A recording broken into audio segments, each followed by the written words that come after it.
Lagay na natin yung evap milk. Condensed milk.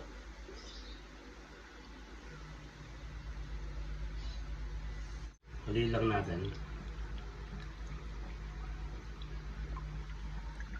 So pag nag-combine na yung ating condensed milk at yung ating evap milk, pwede na natin ilagay yung ating buko. Ilagay na natin yung ating buko. Yung laman ng buko. Ayan. Ito yung gagawin nating stuffing sa ating turon.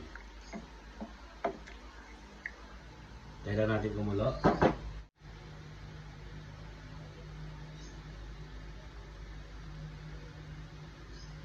Add natin yung ating vanilla flavor. Haluin lang natin ng mabuti. So pag kumukulo na yung ating mixture, lagyan na natin yung ating cornstarch.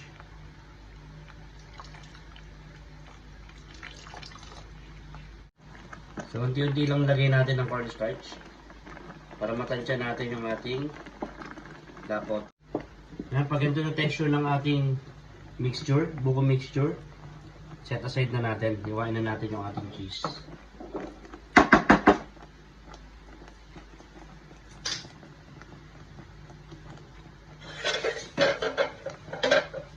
Iwain na natin yung ating cheese.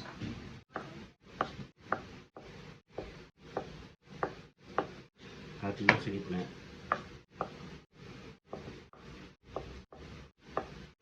So ito yung buko mixture natin. Ito yung ginawa natin kanina. So papalaman lang natin ng ganyan. So lalagay natin yung cheese sa gitna. Yan.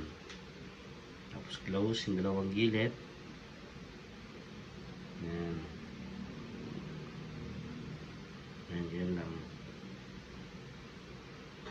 So, lagyan natin pandikit. Paste. Natawag lang yan, tubig lang yan. Buko mixture, cheese.